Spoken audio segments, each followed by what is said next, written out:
Welcome to the Fight with Teddy Atlas, presented by Dynamic Striking. I'm Ken Rideout, joined as always by the great Teddy Atlas. Teddy, Happy New Year. Happy New Year, Ken, to you and Rob, your family, both your families. I hope that the holidays were great.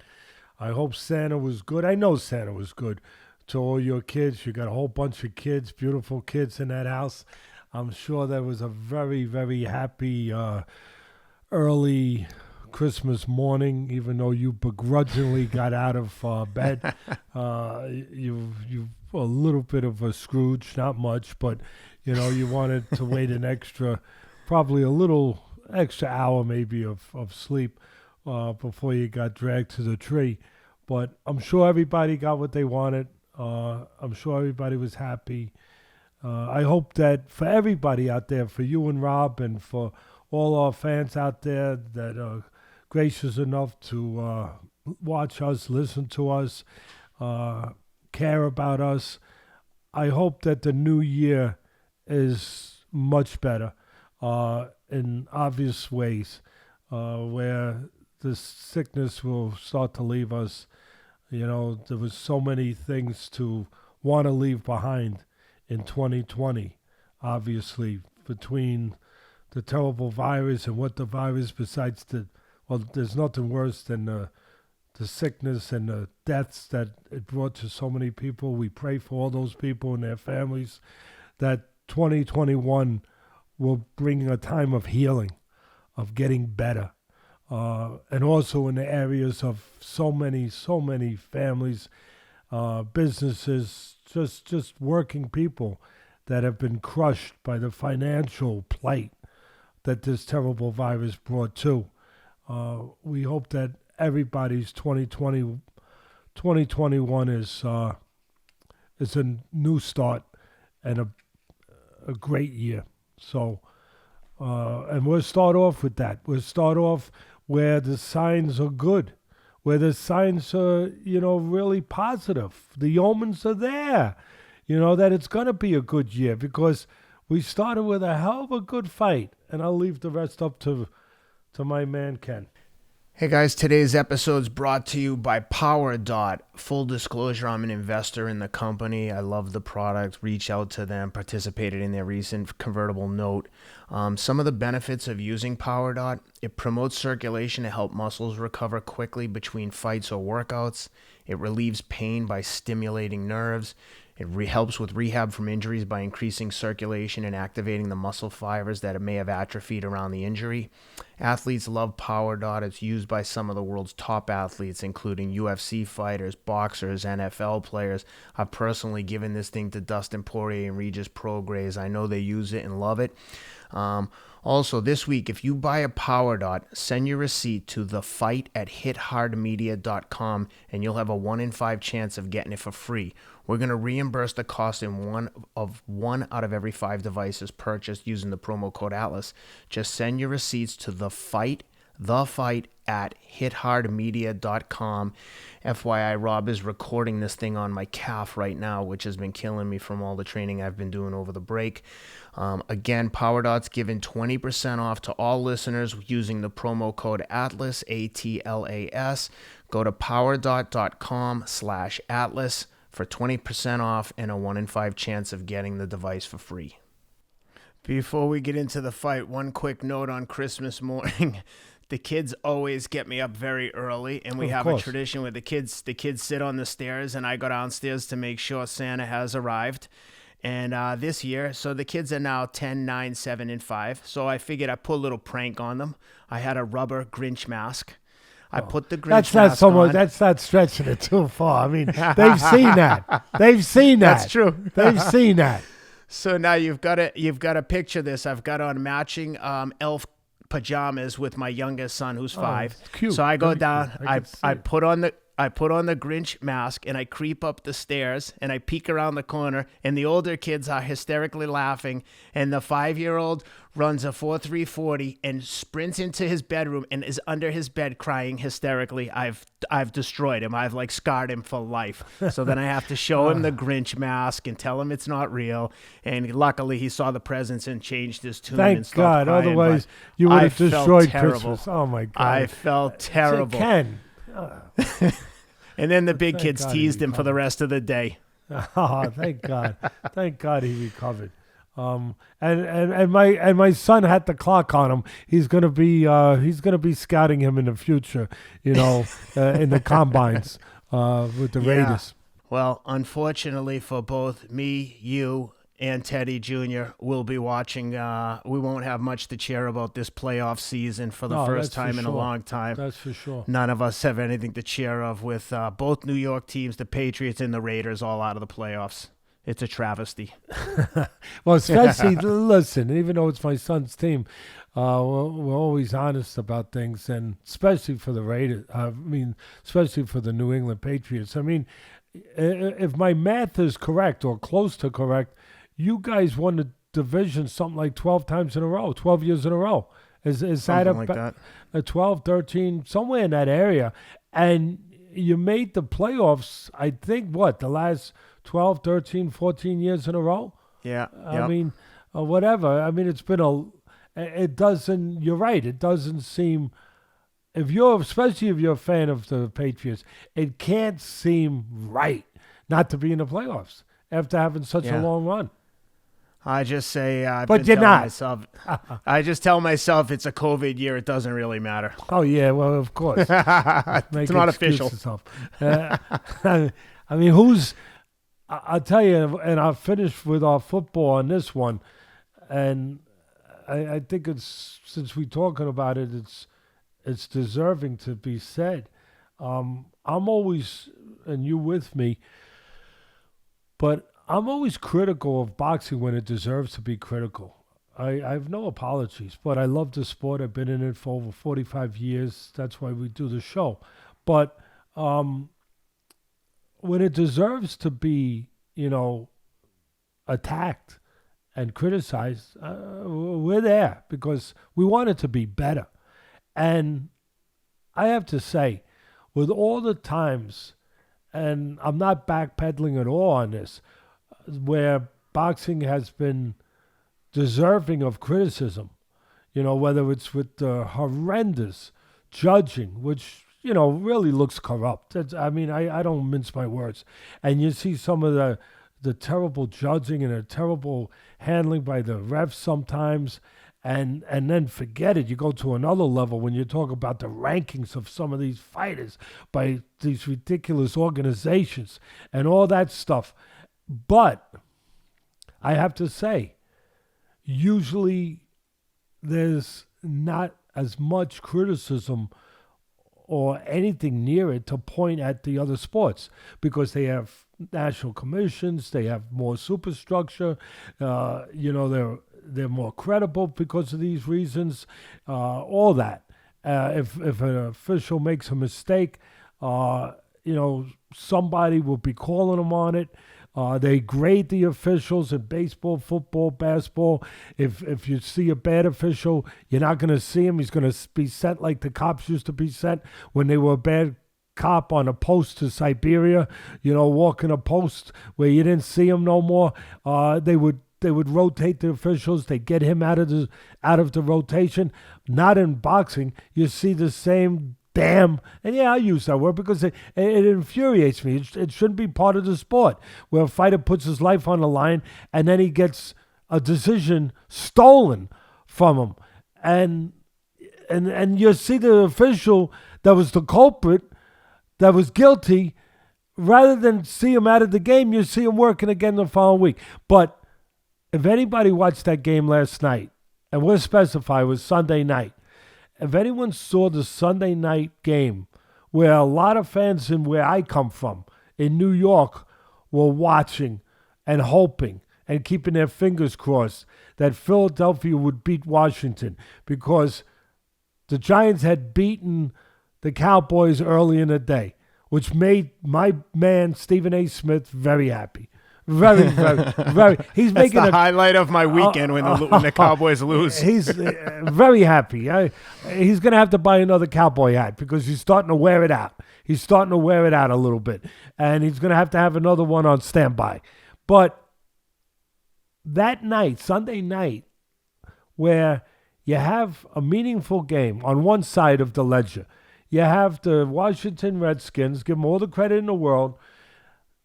They made the playoffs. They're playing against Philadelphia. Philadelphia's got nothing to play for except pride and professionalism.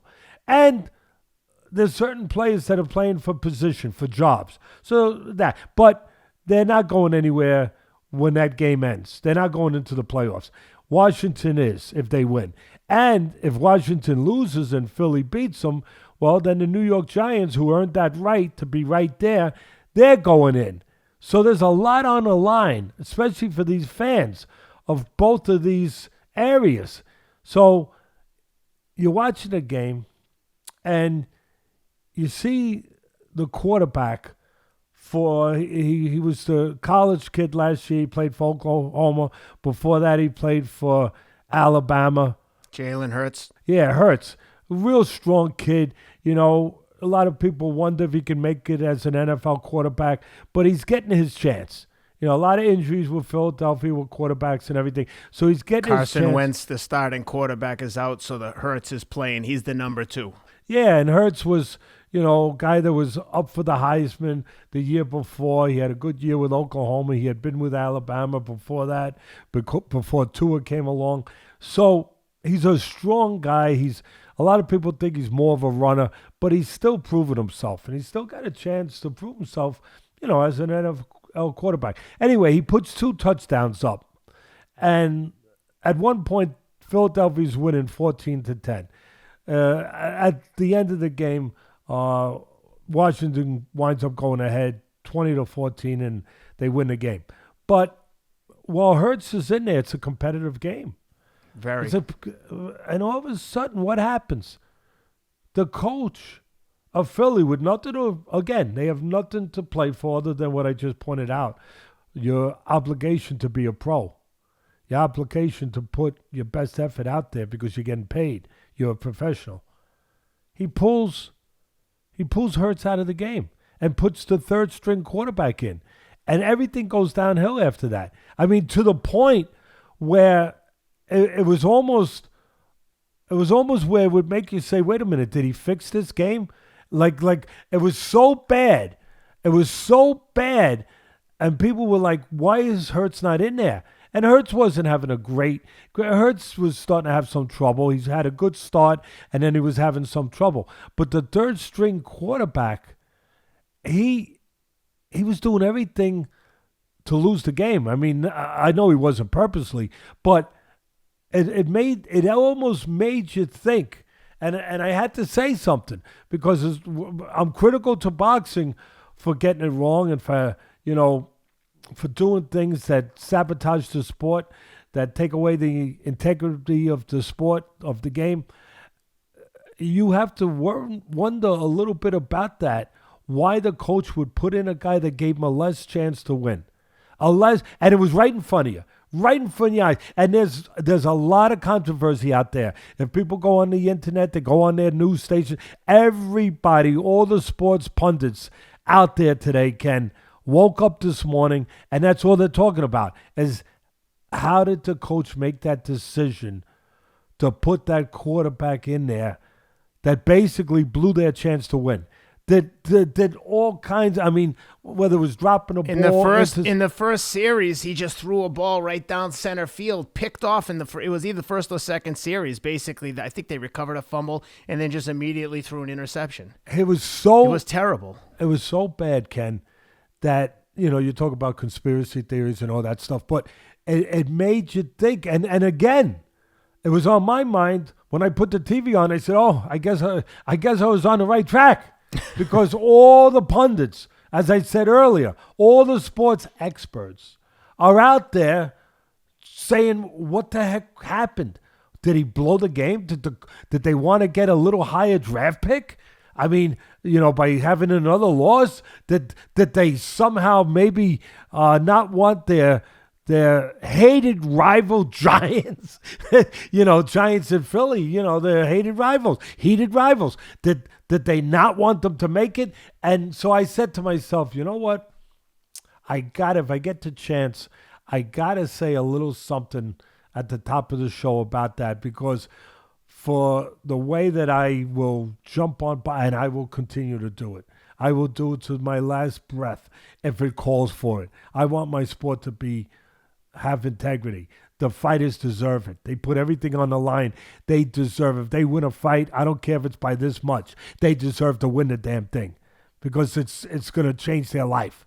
It's going to impact their life in a way that in other sports, you're probably very, very few vocations in anything could be as impactful as they are in boxing. Because when you lose in boxing, you go to the back of the line and you face thousands of punches again to get back to that place. So, again, I want to start positive this year and talk about positive things. And one of the positive things is, we'll get to it, is the Garcia Luke Campbell fight. Great beginning of the year. But I said to myself, if I hold myself accountable, and I do, to always being fair, trying to be fair, I have to say, hey, this sport screwed up too. My sport ain't the only one who screws up. So this sport screwed up. The difference, though, Ken, and I wish we could catch up in that way, but we need a national commission in boxing. The difference is that there will be inquiries.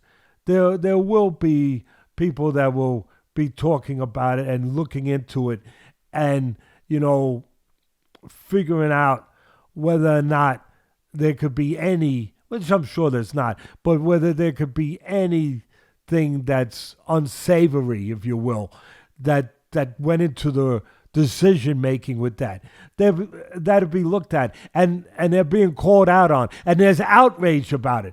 That's the problem. In our sport, there's no outrage. In our sport, people will be, us, for the most part, a few people will be yelling about the bad decision for about 5 minutes, and then it's forgotten about.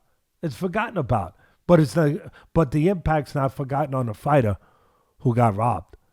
That's all. Yep. I just felt it was fair for me to have to say that. And then, of course, the New York fans are very upset. You think you're upset about? You think you're upset, Ken? You think you're upset about the Patriots making the playoffs? The only thing that alleviates my being upset about the Patriots is knowing that the Giants fans are upset. I'm sorry to say it. Congratulations to the Washington Redskins, champions of the NFC least. You know what? I'll finish with this, because you set yourself up for this. You set yourself up for it, and you're smiling. Look at that smile. So, you're a mean one, Mr. Grinch. You're a mean one, Mr. Grinch. I've said to anyone that would listen, I'd rather have the Patriots lose to anyone but the Giants. Nevertheless, we have a lot of good stuff to get to. The new year got kicked off with a hell of a start. Ryan Garcia, my God, did he deliver? No matter what you think of this kid, yes, he's handsome. He's a superstar on social media. He's a fighter! And everything that goes along with it, but most importantly, he's a fighter. And if you don't think so, well, he stopped Luke Campbell, who the great Vasily Lomachenko couldn't stop. Jorge Linares knocked him down and only got a split decision. Ryan Garcia beat him convincingly after getting rocked and knocked down. And in my opinion, not a flash knockdown. I mean, he was knocked down. His arm flew behind him. I mean, he was all discombobulated when he hit the deck. But like a young, strong kid, he recovered from the second round knockdown. One guy, he recovered so much, one of the judges actually scored a 10-9 for Campbell versus the traditional 10-8 for the knockdown. Garcia on two of the three scorecards had won every round except the 10-8 round he lost, and on the one that gave him the 10-9 round to Campbell, that judge also gave Campbell the fourth round. So Garcia was winning the fight convincingly, shook off the knockdown, looked spectacular, and stopped him with one of the best body shots you could possibly throw. I don't think he could have put any more leverage onto it. And I know that you'll talk about this, but Campbell's defense all night looked great with that high defense, but where it failed him is that that guard went high as he was backing up slightly, and Garcia adjusted and cracked him in the body with the Mexican liver shot. And I mean, my God, you could tell when he went down, it was devastating. But I know you've got a lot of thoughts on this one, so let's hear your thoughts on the fight. Yeah, listen. It couldn't went if you wrote a Hollywood script, and this is appropriate to take this track because a lot of people think that this kid could go to Hollywood. You know, he's that good looking. So, and he's got that big following, 7 million, whatever it is, social media. He's very savvy as far as the technology, the social media world goes, all that. And in some ways that's worked for him, some ways against him, because a lot of people were questioning, is he a fighter? I mean, that's the bottom line, let's be honest. And it couldn't have gone, again, if a Hollywood scriptwriter wrote the damn thing, he couldn't have wrote it better. Never was it, I'll tell you, this sounds crazy, but it's the truth.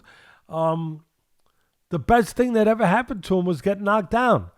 Well, actually, the second best. The best was getting up. That's always the best. But getting knocked down was the best thing that ever happened to this kid. Similar to what happened to another good-looking, great talent, where people still wondered if he had the stuff that they want him to have. Sugar Ray Leonard, when he fought Duran. Now, Leonard was already champ. That's the difference. But Leonard was the golden boy. Leonard was a kid that had that $1 million smile. Excuse me. And there was a lot of people that still wouldn't give him his due. Like, they didn't know if there was more to him. If he would satisfy what they wanted to satisfy when the moment came. When the bell tolled for you, rang for you to tell who you are, what you are. They weren't sure. But when he fought Duran, they just thought he was a kid with a lot of talent. And maybe he doesn't deserve everything he's getting. Fans are funny that way. They want to see, does he deserve all this? Will he find a way when the moment comes to have to do more than show talent? Will he have that? Like the other great ones had. And when Leonard fought Duran the wrong way, but it was the right way. Wrong was right that night. Getting knocked down for Garcia is wrong, but it was right. It was perfect because he got up, because he gave everyone a chance to see that he was more than just a good-looking kid that had a big following on social media that didn't deserve it. Same thing. That's the first thing I thought about with Sugar Ray Leonard, Ken, when he fought Duran. That when he fought him toe-to-toe with the great hands of stone, Duran, who was a great lightweight champ, one of the greatest of all time, moving up to welterweight, when he fought him, and he fought him in the kind of way that I just described, toe-to-toe fight. Instead of using his talents on the outside, he just fought him. And he came away and he lost, but he won. Because he won the respect of everybody, of the fight fan. And he found out he answered a call to himself. You see that movie, The Call of the Wild? Well, there's a call of the wild inside yourself. And he answered it. Every fighter has to answer it. And Garcia answered it for himself, for the fans, and for himself. That he knows who he is now, who he can be when he has to be. Very important to know. Now he's got to go back to fighting the kind of fight that he needs to fight technically and physically to suit him, to give him the best chance to always win fights. He's got to do that with the knowledge that he's got that in the back if he needs it. With the knowledge that he's got that if that call comes. That he can be that person. He can find a way. He can be that guy. And he reminded me of the night that Errol Spence won the title against Brook. Kell Brook. Kell Brook, he had to go over to London, which is tough, because big following over there with the guys over there. And he had to go into his home, into, the beehive, so to speak, and fight Kell Brook. And he went over there, and it wasn't his greatest technical performance that night, Errol Spence. He's had much better ones before and after. But there was one thing that there was there. You knew, if you know what you're looking at, you knew, and I knew when I watched that fight, there was no way he was leaving that ring over there in London without that title. Come hook or crook, storm, high water, hurricanes, there was no way he was leaving that ring without the title. That force was in him. Was inside him. That attitude, that mentality was there. And again, it didn't really add up to him fighting his best fight or his best performance with all the talents that he has and that he showed us before that and after that. But it didn't matter because there was only one purpose of being there that night. Win the fight! And he won the fight. And to me, I saw the same thing in Garcia. I saw the same thing. It wasn't his best performance. He's going to have better performances. I know he's had better already, but it was with lesser level opponents, so people are going to say, Teddy, we don't want to hear about that. All right, we won't talk about that. But he's going to have better performances. He's going to have to, where he's going to show all his length. He's going to show his ability to control range. He didn't show all of that, his ability to do other things and to be consistent in the range and the range that he needs to be consistent in the areas in the geography of the ring that I always talk about that he's going to need to fight in to be successful at the highest levels, to use the assets that he has to their utmost. He's going to have to learn that. But on this night, Ken, on the night with Campbell, he did a lot of things good. We know that. But he had that force inside him. He had that look. He had that feel about him. The same way Errol Spence did when he was over in London against Kell Brook. That he wasn't going to be denied. That he wasn't freaking leaving there without the title. He had that. Now he's got to equate it. He's got to adjust it where that confidence, that mentality, that knowledge, that question that's been answered is there, but he fights the kind of fight with the assets that he has on a consistent basis from now on, that he needs, that this brings out the best in him. And I think it will. It's the kind of fight that will allow him to have fed the beast. You have to feed the beast. He fed the beast that we all have in us in whatever competition we live in, that has to show that we can be that good. We can be that tough. We can be that dependable. We can be that real. He fed that beast. He knows that beast now is there. Now he's got to be the other guy. The one thing I want to ask you is I saw a lot of people were critical of his defense and, like you said, not his best performance. That's why I'm saying this. Right, but let's not take away the fact that Luke Campbell is an Olympic gold medalist who went the distance with Loma, could have easily got the decision over Linares. He's as good as he's top tier guy, like top 3 or 4 guy in the world at that weight. So of course he's going to have his moments as well. With the exception of the knockdown and a couple of good shots he landed, I thought Garcia bossed him around the ring from the jump. He looked awesome. I mean, yeah, he had some deficiencies here and there, but how much do you think of that was Ryan making mistakes versus Campbell just being an Olympic gold medalist? I think it was a combination of what you just brought up and what I'm talking about. That his mindset was I'm going to repeat myself because it needs to be repeated because it's that accurate, I believe. His mindset was, I ain't leaving this freaking place without that freaking belt over there. I see where they got it. They got it over there. The guy from the organization's got it over there. I'm getting it. That interferes with your performance a little bit. No, I'm not making excuses. He won the damn fight. Nobody got to make excuses for this kid. He deserves all the accolades that he's getting and he should get because he got off the freaking floor and won. He did what we want our champions to do. He behaved like a freaking fighter, like a champion. But there will be other people that were saying he was on the floor, things that you just touched on.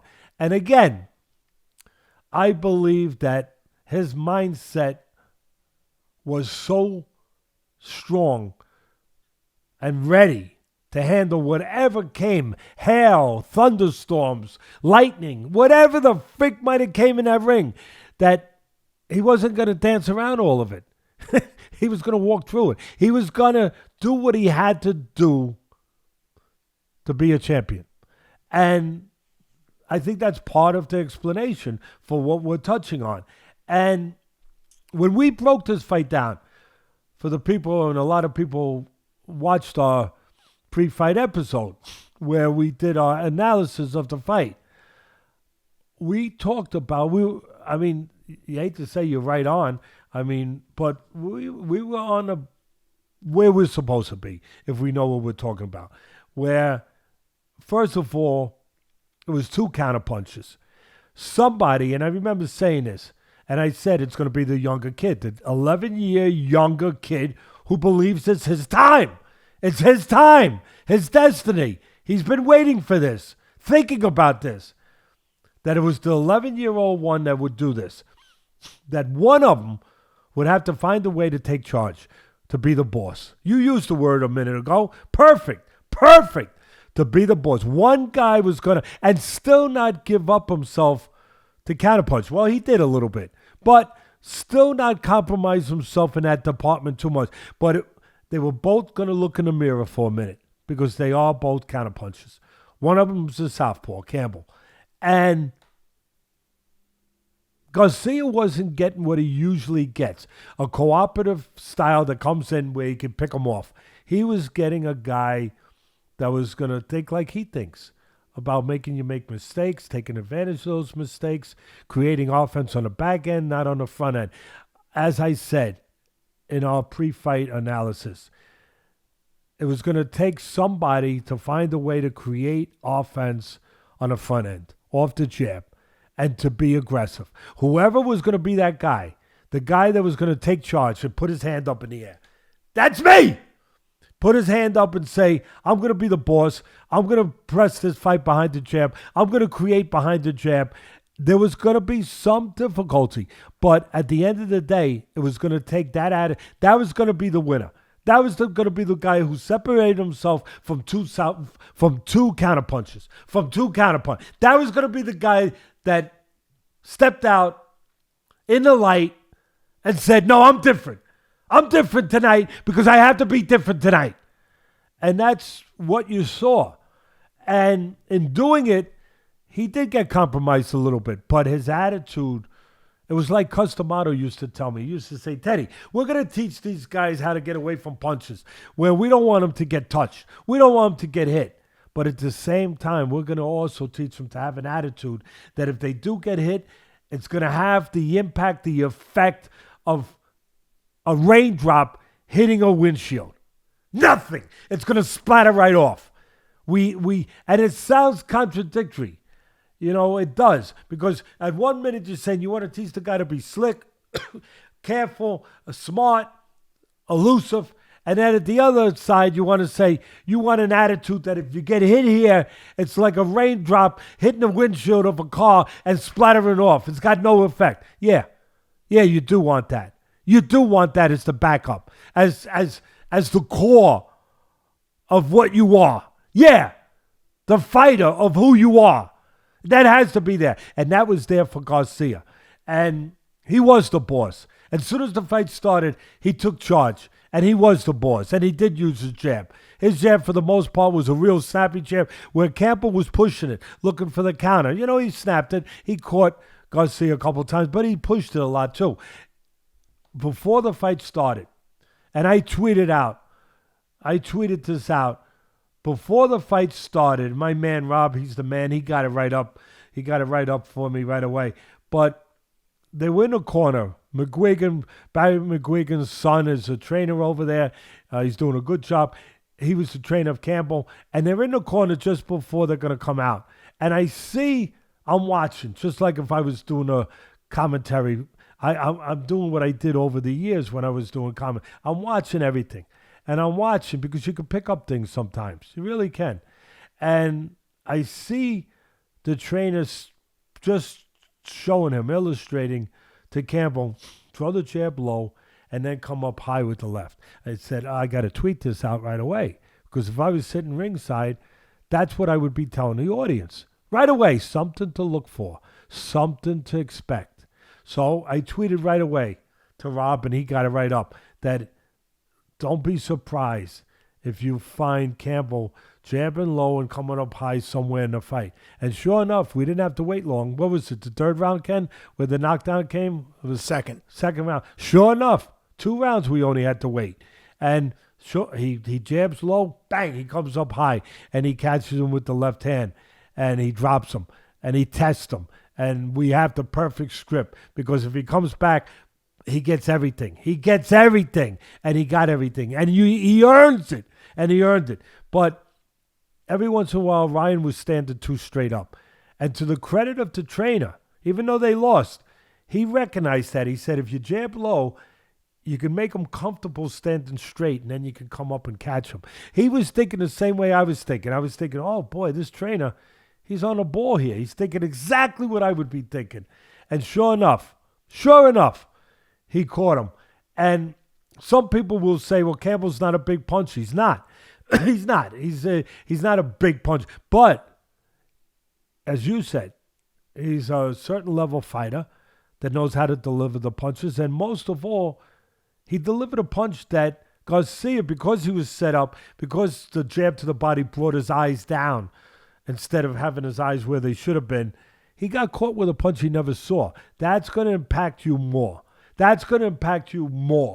So he got caught a punch. So for the people who want to say, oh, he's got no, throw that out.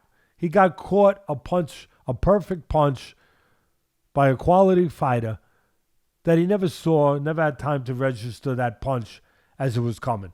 And again, there were certain things we talked about in the pre-fight that I felt good about, that we talked about on our podcast. One of the facts, and it played out, Ken, one of the facts was Garcia's forte, his Sunday punch, right? His signature punch, if you will, is his counter left hook. And it works against orthodox fighters for the most part. Why? Because they got the right hand back. Sometimes you change distance, which Garcia does, because you got to know how to set the guy up. You're a counter puncher. It's like being a good fisherman. You got to have the right lure, the right bait to get the fish to jump on the hook. That's it. So you take a little step back, you get the orthodox fighter, reach in with the right hand, bang! Bang! You counter with the left hook. But when you're fighting a southpaw, as Garcia was against Campbell, and as we said on the podcast, Ken, that's different now. It's not there. Now that right hand with the southpaw is the lead hand, the jabbing hand, where he's not going to be reckless with that punch. It's a safety punch. It's a jab with distance. It's not going to be a power punch where you reach in and you give the position that Garcia, the counterpuncher, is looking for to be effective, to land that counterpunch. Now you're dealing with a jab that if it's thrown for the most part at the right distance, it's hard to counter with that hook. It's very hard. Because if you're throwing it in a safe way that jabs are supposed to be thrown from the right distance, you're not going to give up the position that an orthodox fighter would give up by reaching in with the right hand. So you're not going to be prone to make the mistakes as much. And sure enough, we said it. We said, so that counter left hook that's his best punch, that's not going to be available to him. Don't expect that to be available to him tonight. He's going to have to do it by using the jab and using the southpaw killer. Make the adjustment now to rely more on a jab and a straight right hand, which he did. Which he did, to his credit. This kid deserves credit. He's a smart kid. He adjusted, and he used the right, and he scored with the right hand very well. Now listen, he did land one of his counter punches, his counter signature left hook once. Why? Well, because Campbell didn't use his jab, and he reached in with the left hand, and he gave himself the position, or he got himself into the position where the counter left hook of Garcia could be there, could be effective. And he landed it. But Campbell survived it. He had the experience. He survived it. But other than that one spot, the hook wasn't there. He tried a couple times, and again, it showed me the IQ of Garcia. He tried a couple times, Ken, where he tried to time the left hook over the jab of Campbell, where Campbell be thrown that southpaw jab, and he tried to pop, counter the left hook right over it. But he couldn't quite get the timing of it. You know, he was hoping that maybe Campbell make a mistake, throw the jab from a little too close. So he went back to what was working, what made sense. What was it? The jab and the right hand. That turned out to be the thing that he was going to need that night.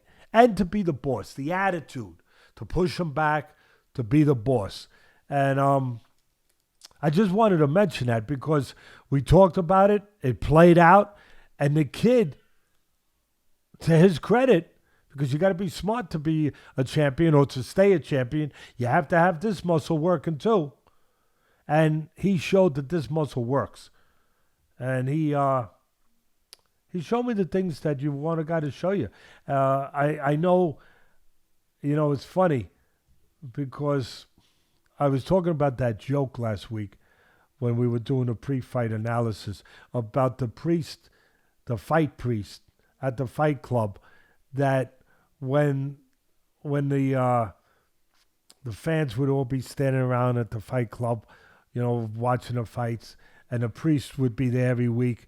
And one of the fighters came in, he kneeled down, he crossed himself, he looked up, and one of the fight fans turned to the priest, "Father, does that help?" And he says, "Only if you can fight, son." well, this is beautiful, and it is perfect because we talked about that. That's what it was going to come down to. Does the social media help? Does the 7 million followers help? Does the good looks help? Does the articulation, he's so articulate, does that help? Only if you can fight, son. And he proved, and that's what it came down to. And he proved, Ryan, congratulations, Ryan, because you answered that question. Not only can he fight, he will fight. He's the whole package from the grand entrance on the throne, which I thought was a bit much. And I remember texting you saying, he better look good after this entrance with the crown and the throne. And he lived up to all the hype. I mean, he delivered. You got your own crown? I borrowed it for my grandson. It was see, I had to, my wife said, please don't put, your head's too big. Don't put it on. And please, if you put it on, don't turn it this way because they'll see that it was for his birthday. Okay? It was for his birthday. But you know what? Ryan, you got to win. It's almost like you put yourself in that position, Ken. I know my take is usually different than other people's, but I remember one time I saw a fighter.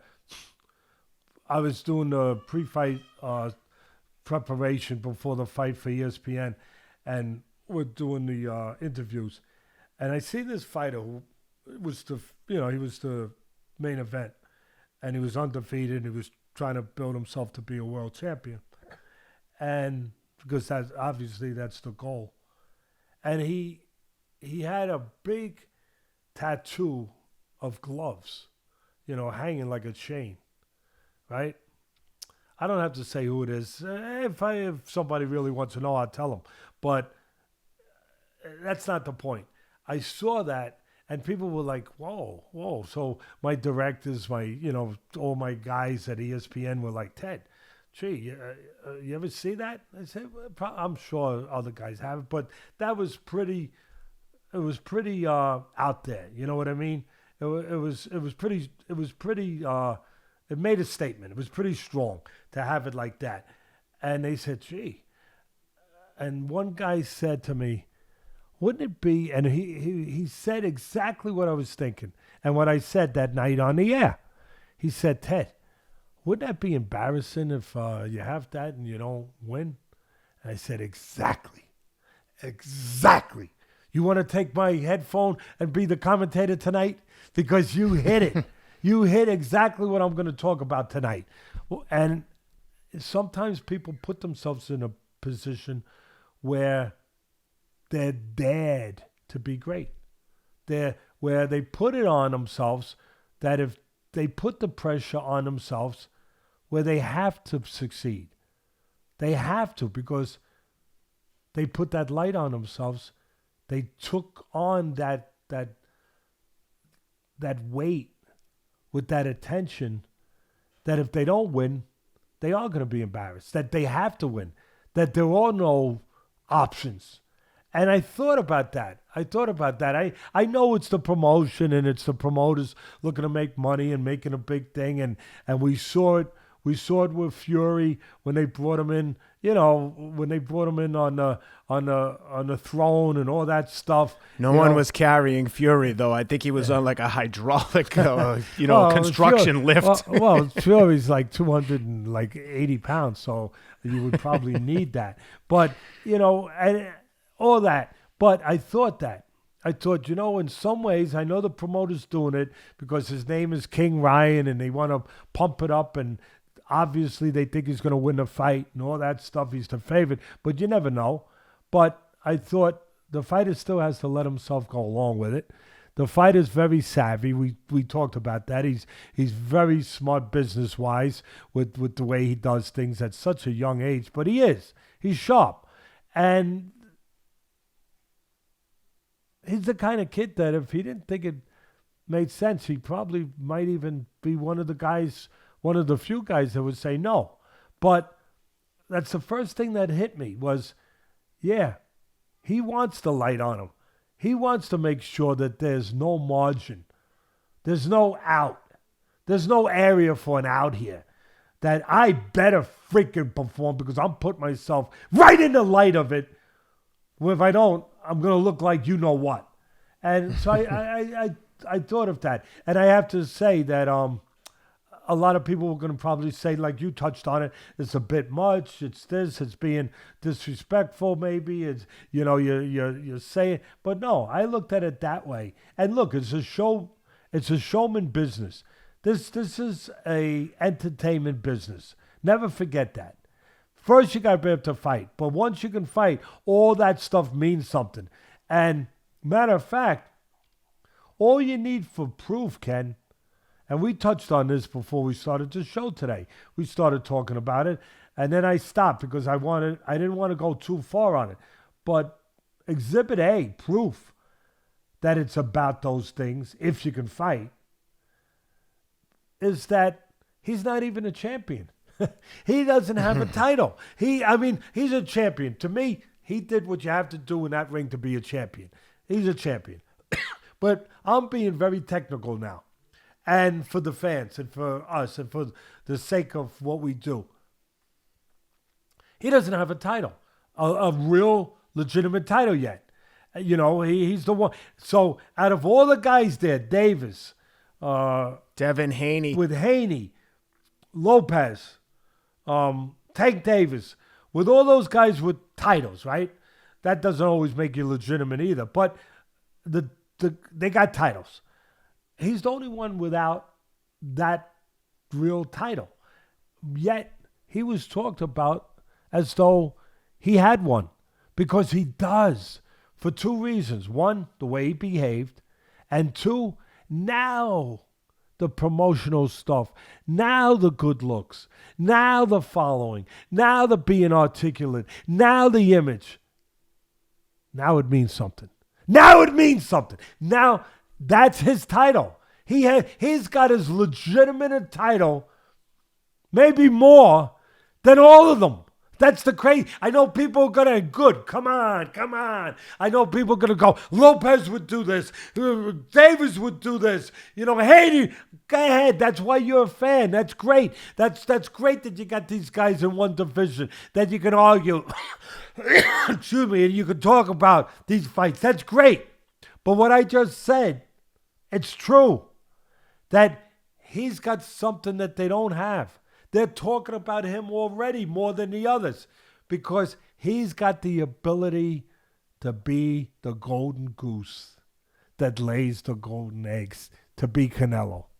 He's got the chance to be that guy, to make that special money where they all want to fight him to get that money. That's his title. He's got that, whether they like it or not. And that's legitimate because he made it legitimate with the way he behaved. So now I ask you a question, Ken, because it's a Devin Haney technically is the WBC champ at the weight, and but he was given that title because they elevated Lomachenko so they could make the Lopez fight, blah, blah, blah. But Devin Haney never beat anyone for that title. And look, I have no problem with Devin Haney. I actually like him a lot, and I'm looking forward to that fight. But in my opinion, why does he have the real title and Ryan Garcia has a silver title for beating Luke Campbell? Luke Campbell is better than anyone that Devin Haney's beaten. Yeah, but but in all fairness, and I never stick up for these organizations. They're forget about it. Don't get me started. But it is about who's there first. It is about who's online first. It is about the progression. And he was there at that time to fight for the title. So he's got it. So there's no arguing with me there. But because I wouldn't want to argue, because you don't have to. Because he's going to get his chance. That's right. Because he's already got it now. He's got all the attention. He's got all the everybody is clamoring to be around this kid, to talk about this kid because of the things we said, and because he got dropped. And he got up. And there's a precedent for it in my business, in our business. The same thing, getting dropped can make you a millionaire. As long as you get up. Look what it did for Fury. Yeah, good point. Look what it did. I mean, Fury doesn't get dropped in that Wilder fight and get up. He ain't Fury. Actually, I'll go back even like another 10 or 15 years when he got dropped against Steve Cunningham on like a afternoon show on a random Saturday. I remember he got dropped by Steve Cunningham, and I was like, and he was a big loudmouth. I had never seen him before, and I was like, get this guy Cunningham. And Fury got up and then beat the crap out of him, and then that's when I became aware of Tyson Fury. But it was just a random card. But that's the first time he got up. And Cunningham was a cruiserweight. Yes. He had been a cruiserweight champ. He moved up in weight, but he was a smaller guy, cruiserweight. And look, again, not that we look to talk about this off of bringing this up, but again, it's got to do with, a lot of people right there might have said, oh, the guy's got no chin. They would have been wrong. Wrong. It's 100%. Got to get what you get caught, where you get caught, how you get caught. And when I saw that fight, I thought Fury looked very raw. He was just wild in there. And at times, I still think he looks wild, but he's crafty. Quick question. So now they're talking about Garcia against Tank Davis, and they're looking at the knockdown. Oh, Luke Campbell knocked him down. If Tank catches him, he'll kill him. Tank's a puncher. That's a big if. True. If. Remember that word. That's a big word. Big word. Here's what I say before I get your opinion. Luke Campbell, again, is an Olympic gold medalist, and yes, he caught him. But I would say Tank Davis also was like, in a razor-thin fight when he finally caught up with Leo Santa Cruz, who was a 118-pounder coming up from 126 up to 130. Okay, he knocked him out cold, but Ryan Garcia is a huge step up in competition for Tank. Can he catch him clean? Because if he boxes the way he did against Santa Cruz, I think Ryan Garcia is going to land plenty of shots on Tank first. I don't know. It's a super intriguing fight to me, but I'm curious to hear, what do you think about that matchup? Listen, it's an interesting matchup. It's Frazier and Ali. Just to get to the point quick, to make to make to put optics out there. It's a guy that's the big puncher coming after you against a guy who's got to control the ring and box and use those skills and be that guy. But I will say, and then I'll get thoroughly to the point of where I want to go, but don't count Davis short on just being a seek and destroy guy. He's got instincts to counterpunch. I'm sure Ryan's smart enough to notice that. He's got instincts to counterpunch too. He's not just a walking guy. He's not just a puncher. He's more than that. He's much more skilled than that. And that's what finally got him to the chin of the smaller Santa Cruz. You're right. No doubt about it, Ken. But what got him to it was his ability to make a miss and then catch him that vicious uppercut that he caught him with. But he did it by basically counterpunching in an aggressive stance. But still, the outcome was he was making a miss and counterpunching. So there's a little more to him, maybe a lot more to him than just meets the eye. But it would be a terrific fight to watch. It'd be a different Garcia in there than what you saw with Campbell.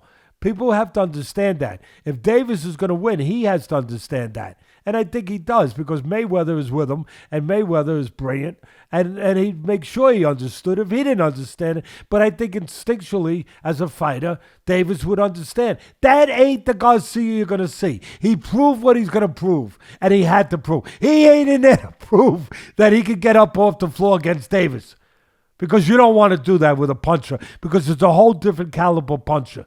There's no doubt about that. But the key is that ain't the guy you're going to see in the ring if he does get in there eventually with Davis.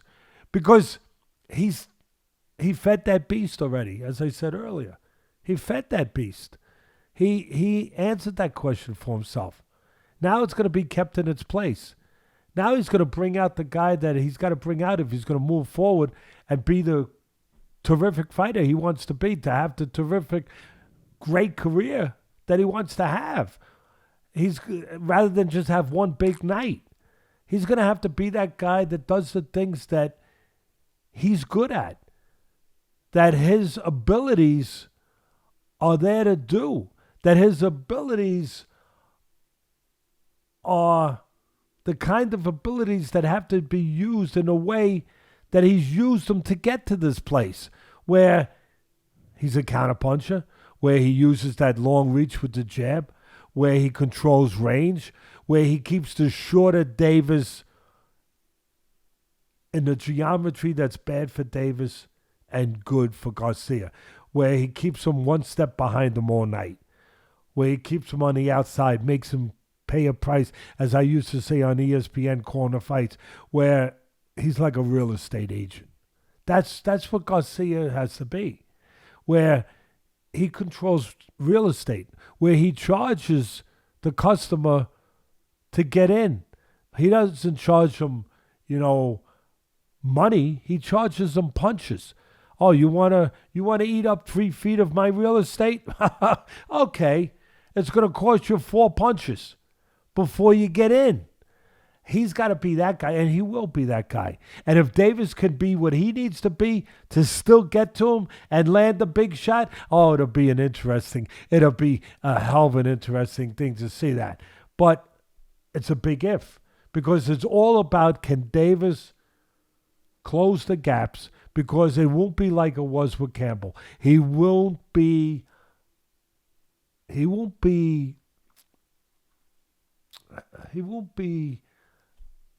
obliging. That's the word I was looking for. He won't be obliging the way he was to Campbell, where he's standing right there at the end of his punches, ready to fight with him like he did that night. No, he won't be cooperative that way. He'll be the Garcia he needs to be now, with that confidence, with that knowledge that he's shown what he can do. Now he'll show what he has to do. He already showed what he could do. Now he will show what he has to do. He has to control range. He has to use his jab. He has to set traps. He has to use the ring. He'll be that guy. And Davis will have to show that he's got an answer for that. It'll be a hell of a good match. It'll be a very... If Davis has his fans, don't forget, he's got plenty of fans. Plenty of guys behind him. Garcia's got his now. That'll be... The only thing I would ask about that fight is when it takes place. Because my only question would be,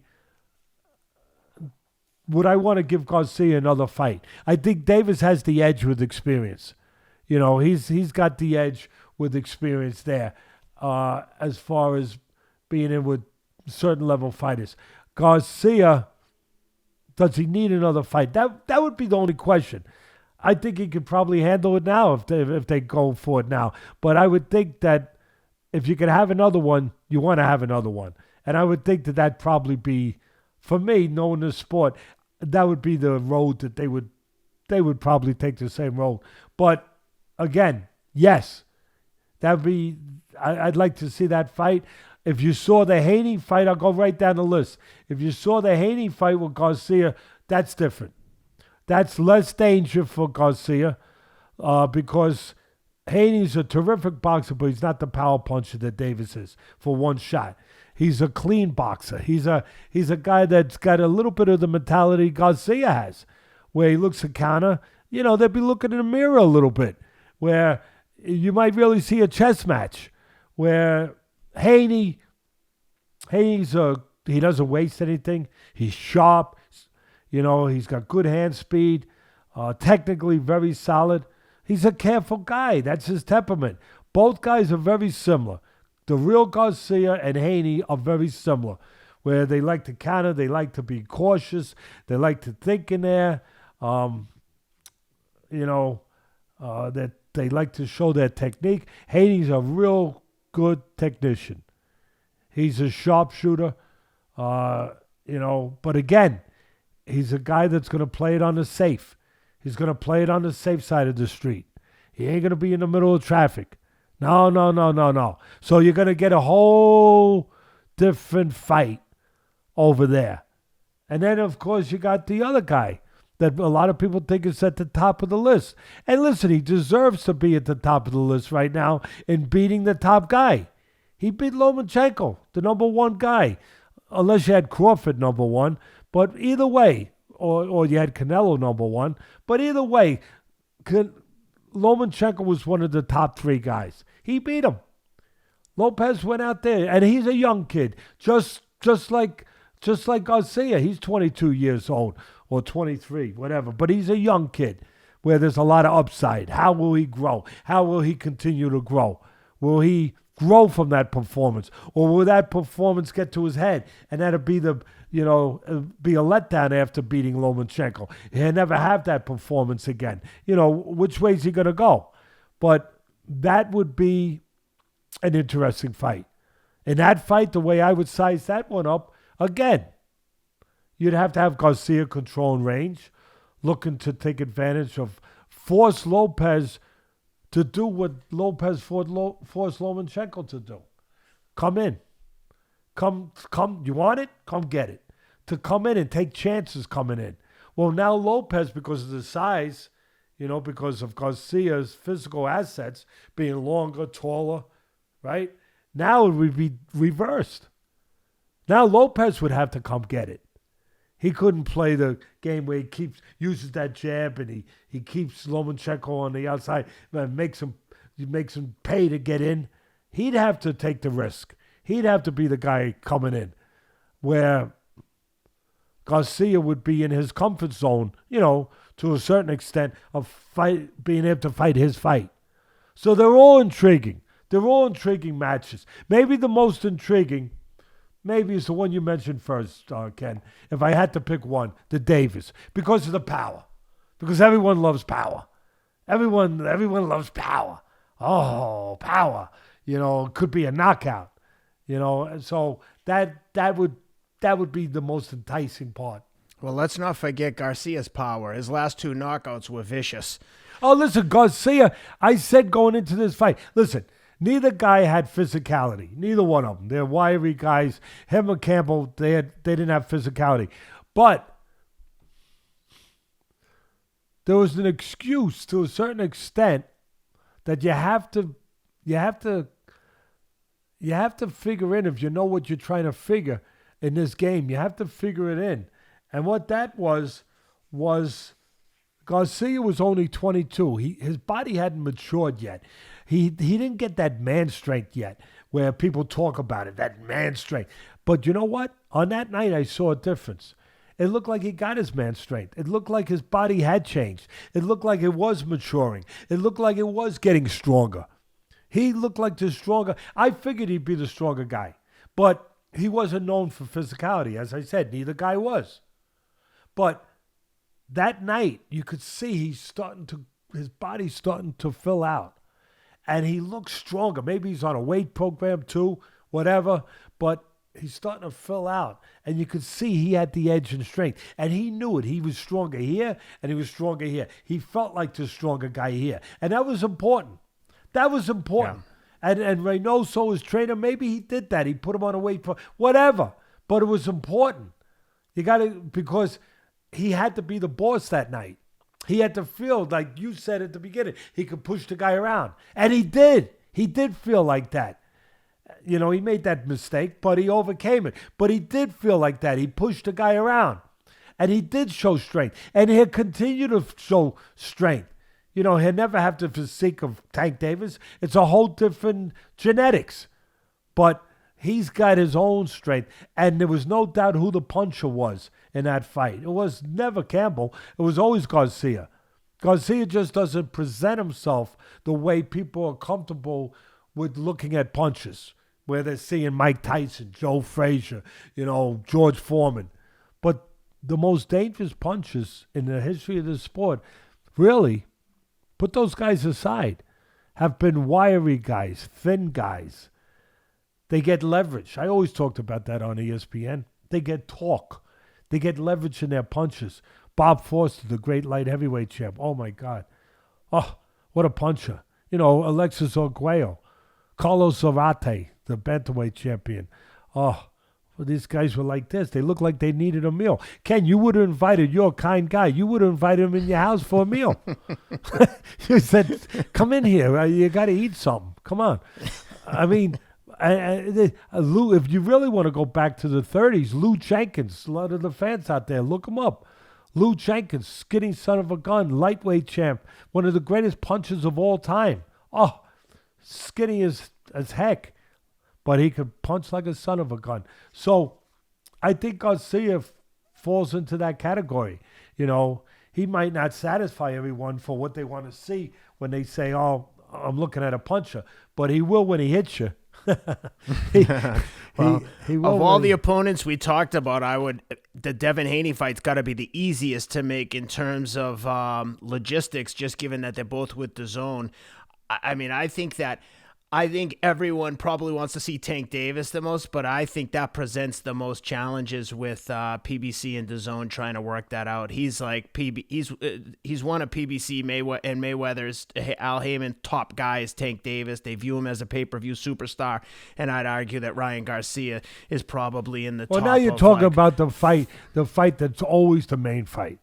See that? Yeah, the fight exactly. Of the two men are always really the secondary fight. The main fight is the politics, the business. Yep. That's always the first fight, you know. But if one guy in the sport has proven an ability to get things done right now, I lean heavily towards Eddie Hearn and his ability to make things happen. He seems to be willing to work with anyone.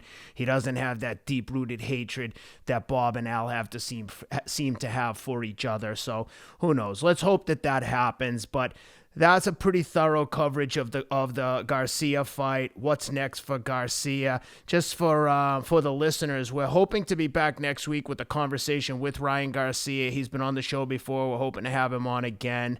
We have a whole slew of fights coming up in January in the UFC, including Dustin Poirier, friend of the show, versus Conor McGregor. Maybe we'll have a conversation with Conor again before his upcoming fight. But sorry, Dustin. There's a lot of exciting things happening in the UFC this month. 3 fights three weekends in a row over in Fight Island. But before we sign off, Teddy, you got anything? And one more thing, guys, if you'd like to receive a message from Teddy, please check out Cameo. Go to cameo.com, search Teddy Atlas. I've seen some of the messages. Some of them are quite inspirational and some really beautiful stuff there, Teddy. That's Cameo. Check it out, cameo.com. Search for Teddy Atlas if you'd like a message from Teddy. Teddy, you got anything before we say goodbye? Yeah, I got to just real quick, a couple of things. I can't help it.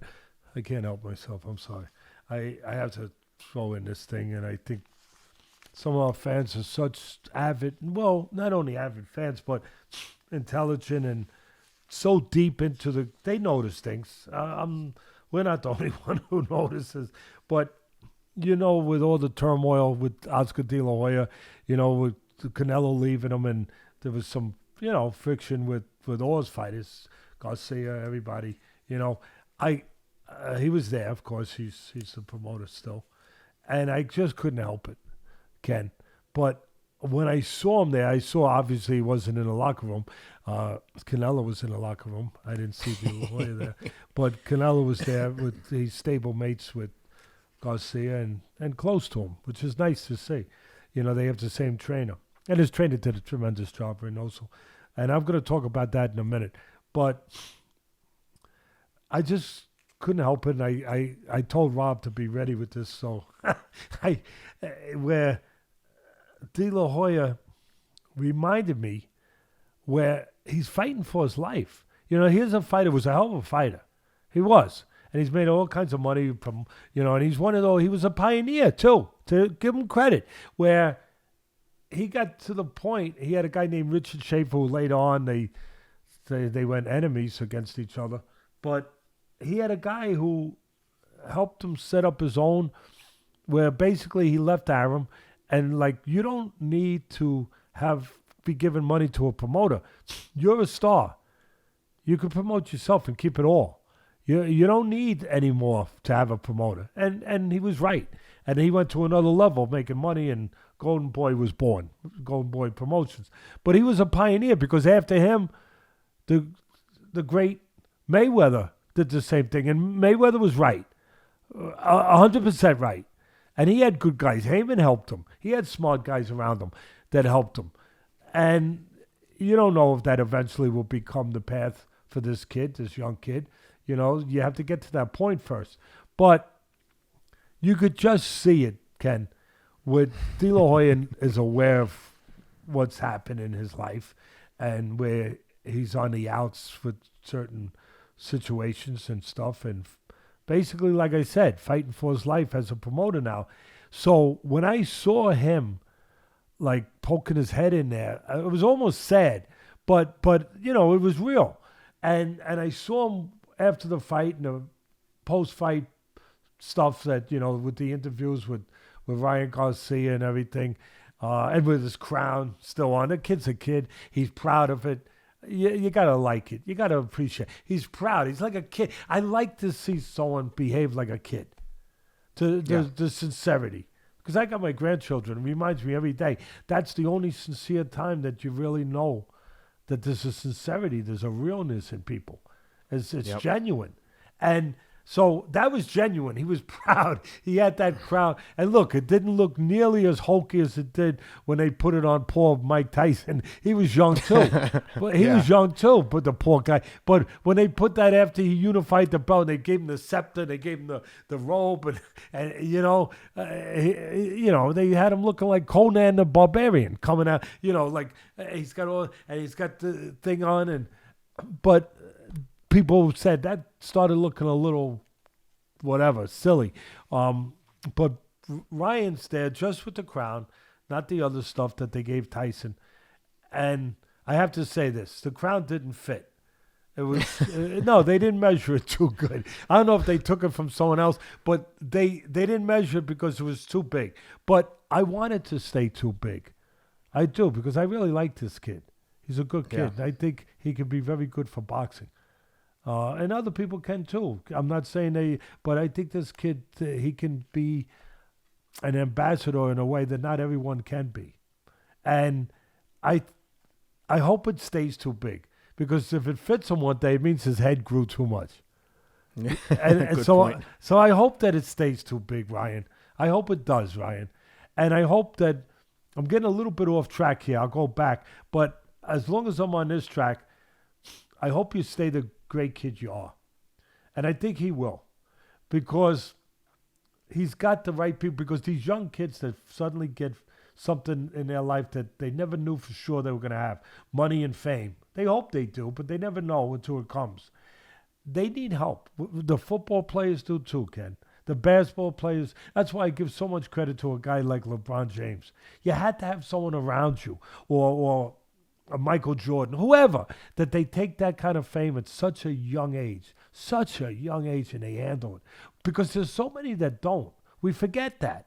But there's so many that don't. I think Tyson would be the first one to say that he probably wishes he had someone around him to help him. You know, LeBron James, his production company produces the game show The Wall. I don't know if you've seen it, but it's a huge hit. My kids watch it every day. It's like a TV game show, and I didn't realize it, but LeBron James and his production company with Maverick Carter, they produced that. He's like diversified into everything. LeBron James has done a great job with his brand. He's had the right people. Listen, he deserves credit, but he's had the right people around him. 100%. And it's so important, Ken. How many times do we don't look at them because they don't advertise it the way they advertise the successes. But there's more people that don't make it, that blow it than that don't blow it, if you're going to be honest about it. Of course. That's why these guys are so special. I give them so much credit. It's hard. You know how hard it is for these NFL young kids coming out of nothing? They had nothing, and all of a sudden they're making millions of dollars. It's hard. And the teams realize it. The teams try to put life coaches with them, advisors with, but it doesn't always work. Not always. Somebody doesn't always have the right person with them. I think this kid does. It's very important. I think his father is one of them. I think that's the kind of father I think that he has. And I think that Canelo is important for him because Canelo's like a big brother. And Canelo's one of those guys we'll talk about without mentioning his name. Look at what this guy's done. And you never hear nothing bad about the guy. Look at the credit this Canelo should get. We don't give it to him. We don't even think about it. Maybe that's the greatest compliment you could give the kid, that you don't even think about it. But Canelo, he's turned pro when he was 15 or 16. And all the money that this guy signed, a $365 million contract with the Zone, or 360, whatever it was. At the time, it was the biggest sports contract there was at the time. Look at him. He's a good kid. He's got the right people. He deserves credit. But Reynoso, his trainer, has been, I guess, like a father to him. He's mentored him. He's got to get some credit for being more than a guy that tells him when to throw a jab. He's got to get credit for being more than that. With all the temptation, with all the money, with all the attention that he's gotten, with all the things that could have went wrong. Reynoso has to get credit for being part of it. So whoever else Canelo had in his life, he had the right people in his life. And you got to give him credit for the way he's become, the way he's matured, the person that he shows himself to be. I think that those are all positive, important things for the success, the real success, of a kid like Garcia with so much potential.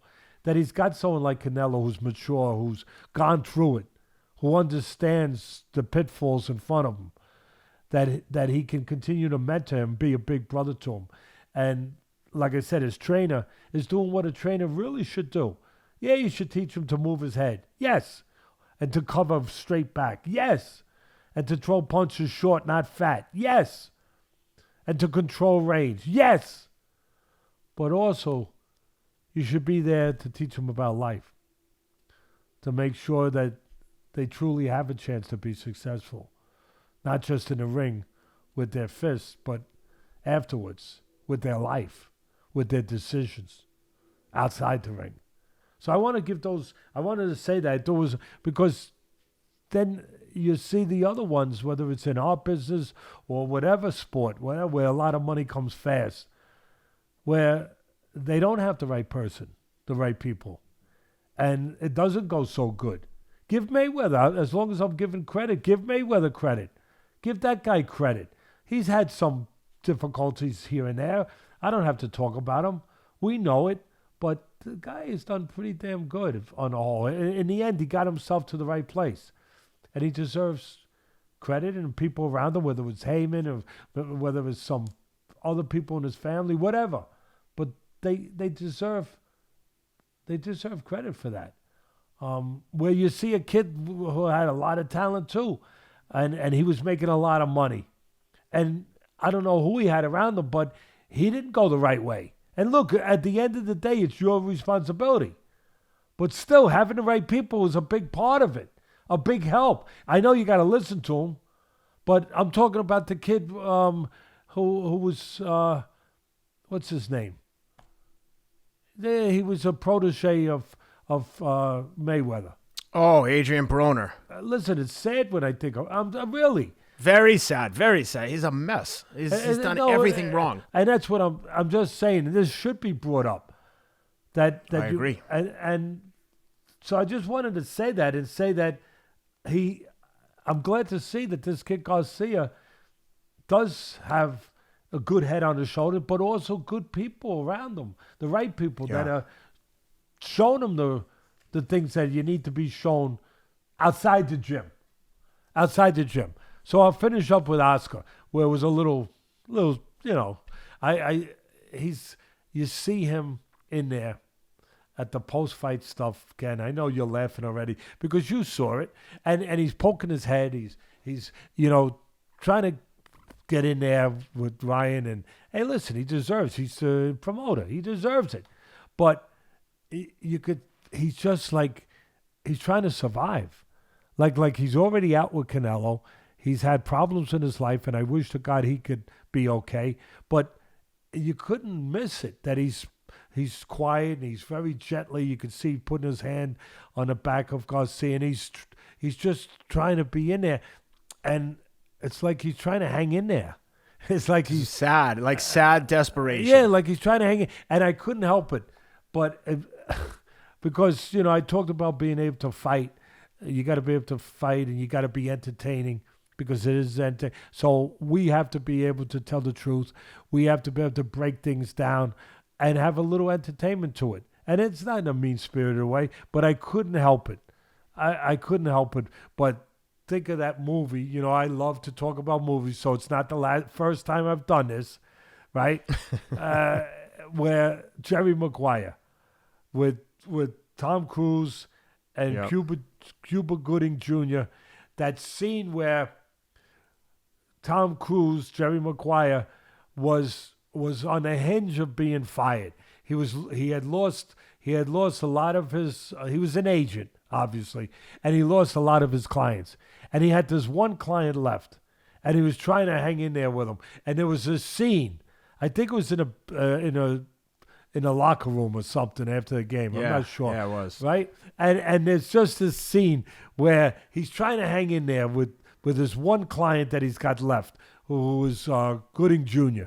And he's just, you could see, similar to what I'm describing. And he's trying to hang in there, and all of a sudden Gooding Jr. says, you're hanging by a thread, Jerry. You're hanging by a thread, Jerry. You're barely hanging on. Yeah, but you're fighting to hang in there. I love you for that, Jerry. I gotta give you credit. You're fighting to, and he's like even throwing silly punches, like going, you're fighting like a son of a gun to hang in there, Jerry. You're hanging by a thread. And I thought, you're hanging by a thread, Oscar, but you're fighting like a son of a gun to hang in there. And it was like it came right out of that movie, where the movie is true to life. In certain times.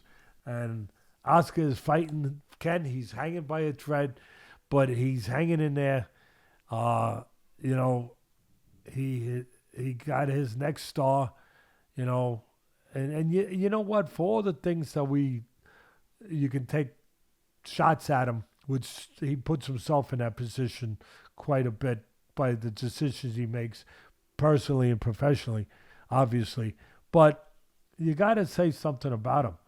You got to give him credit for all the way that he gets knocked. He's had two of the biggest. I mean, he had Canelo, like the biggest star in boxing, and here he's bringing forward the next possible, add to the throne, if you will, of stardom with this kid Garcia. So he's done something right.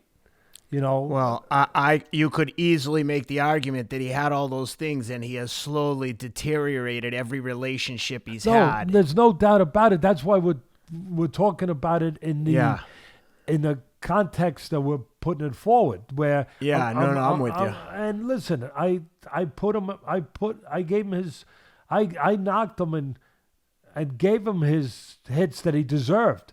Yeah. And you're right. But I also have to point out the other side of it too. It's sad. Yeah. It's sad.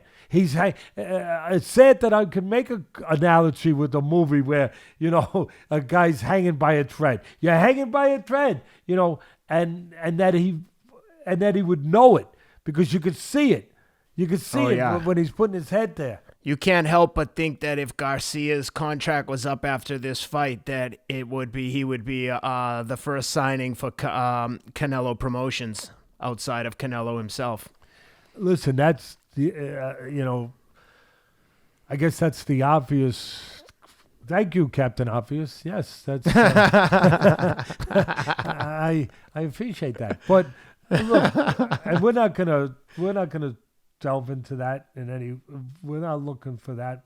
We just want to talk about Garcia as a fighter and everything else that that will take care of itself. Whatever that's going to play out with that, whatever road that's going to take, that's going to form and continue to form on its own. That's between the people that it's between. For us, if we have Ryan on, we're just going to talk about the things that we talked about for the most part here today, which is him getting to where he got, how he overcame what he overcame, his attitude going into the fight, and his accomplishing what he accomplished. Yeah. And that he does have he has the mantle to be special in this game.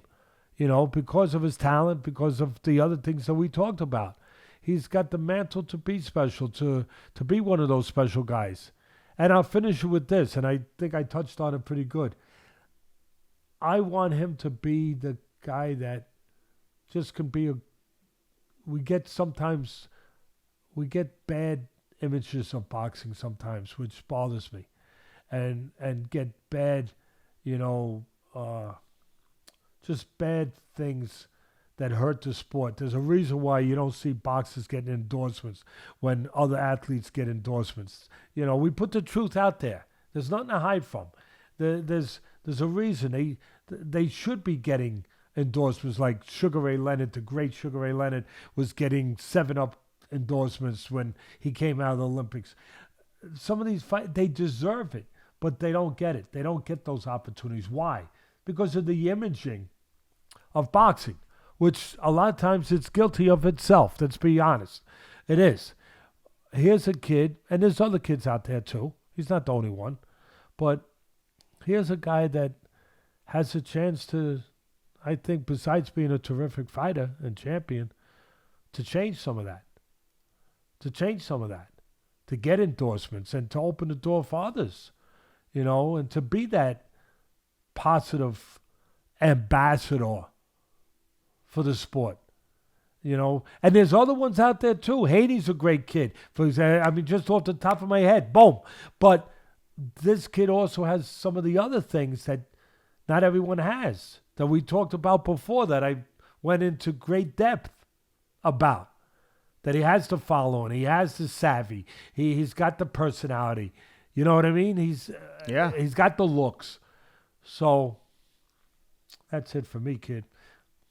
You got the looks too, by the way. Slowly fading away, screaming retreat. No, never. No. There's no retreat. We don't know that word. We do not recognize that word retreat. That's very true. Well, listen, Teddy, thanks for everything. This was a fun one. Thanks to Ryan Garcia for giving us something worthy of talking to for an hour and a half. We look forward to catching up with him hopefully next week. Like I said, we have some exciting action coming at us from the UFC in the month of January. And we've got Kovalev at the end of January fighting Beck the Bully. That'll be interesting. Lot to cover there. But thanks for being with us. Teddy, good to see you as always. Stay healthy over there. And we'll be back with you guys soon. Good to be back with you.